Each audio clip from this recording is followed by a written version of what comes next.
एक मार्ग है बाबरा चौक से लेकर के और माता दरवाजा तक, उस मार्ग का नाम गुरु सुदर्शन जी महाराज मार्ग रखा गया है।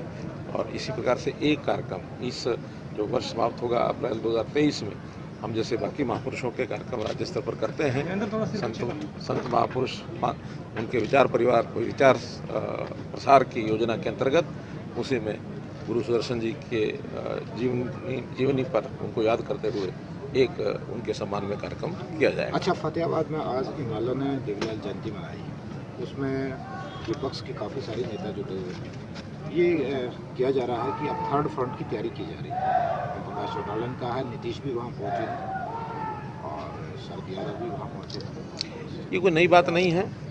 जब भी कोई चुनाव आते हैं तो इस प्रकार की खास करके जो डिसग्रंटल्ड जिसको काम में पॉलिटिकल पार्टियां जिनको लगता है कि भी सत्ता में हमारी कोई भागीदारी नहीं है, अकेले हो नहीं सकती, मिलजुल करके हम शायद कुछ कर सकते हैं, लेकिन ये प्रयोग आज पहली बार हो रहा है, ऐसा नहीं है। हम इतिहास उठा के देखें तो पिछले कई वर्षों से हर बार थर्ड फ्रंट की चर्चा करते हैं, हर बार थर्ड फ्रंट की चर्चा करते हैं, वो सेकंड में भी नहीं पहुंच पाते हैं।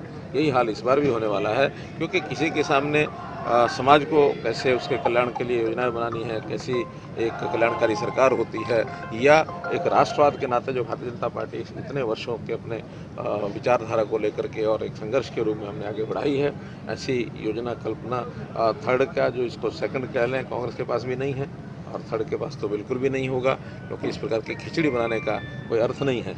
ये जो कहीं का ईंट कहीं का रोड़ा, भानुमति का कुनबा जोड़ा, इस प्रकार के प्रयोग कभी सफल हुए नहीं है और मुझे लगता है कि इसमें तो सफलता मिलेगी। सर आप लोगों के भी संपर्क में है कोई विपक्ष का कोई बड़ा नेता जो भाजपा ज्वाइन करे?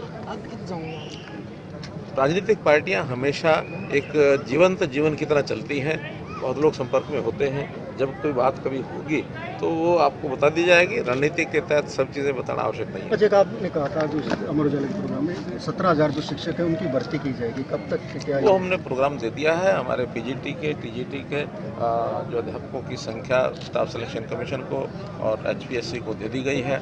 जो आउटसोर्सिंग के हैं वो भी अगले महीने में शुरू होगी। अब ये प्रक्रिया शुरू हो गई है, तो अलग अलग प्रकार के अध्यापकों की भर्ती अलग अलग समय होती जाएगी। इस वर्ष अंत तक लगभग सब। मुख्यमंत्री महोदय, बहुत सारे शहरों में बरसात ज़्यादा हो जाती है तो पानी भराव की स्थिति बना हुई है, कोई ऐसी योजना बने ताकि लोगों को निजात। एक इसी में सवाल ये है कि जो बारिश से नुकसान हुआ है फसलों के लिए, ये जो बारिश है लगातार हम हर शहर का विकास के काम, सीवरेज के काम, ड्रेनेज के काम लगातार चलते हैं।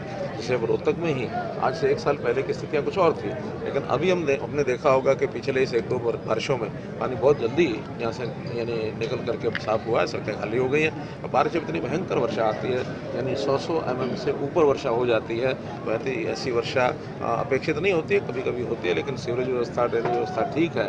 जिन शहरों की ठीक है उनमें तो पानी साफ होता ही है। जहाँ कहीं दिक्कत आती है ऐसे अवसर के तुरंत निकलने के बाद उसको पूरा करेंगे। जहाँ तक फसलों का नुकसान है उसके लिए स्पेशल गिरदावरी की हमने घोषणा कर दी है।